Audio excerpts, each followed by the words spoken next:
This is Bill Hornbarger, Chief Investment Officer with Benjamin F. Edwards, with three things to watch for the week of March 9, 2026. Well, last week we had a pretty weak employment report for the month of February, and this week we're going to get a look at the second part of the Fed's dual mandate, inflation. We've got a couple of different readings on inflation coming out. On Wednesday, we'll get the Consumer Price Index for the month of February. Overall index and core CPI, stripping out food and energy, both expect to remain unchanged at 2.5 and 2.4% respectively.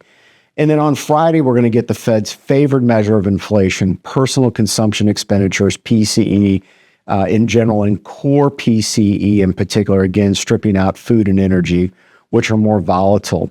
Core PCE is expected to come in at 3.1%. That would be a tick higher than we saw in the previous month. And again, just for a frame of reference, the Fed targets a 2% core inflation rate relative to core PCE over a market cycle. So still some work to do on inflation.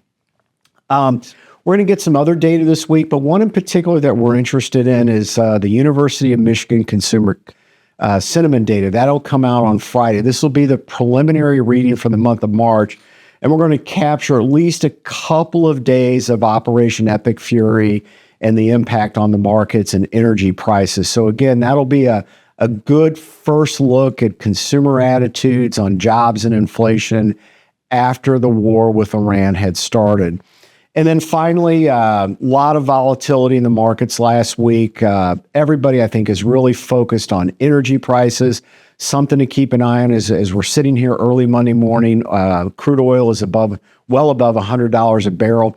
Last week, since oil futures started trading in 1983, was the largest up week. Crude oil futures up about 36%. Again, a move that certainly catches your eye. We're going to see it at the pumps.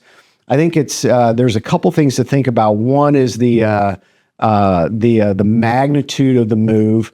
Obviously, that's been very large, but the duration of how long it sticks, and that's something that we'll be watching very closely in the weeks and months ahead.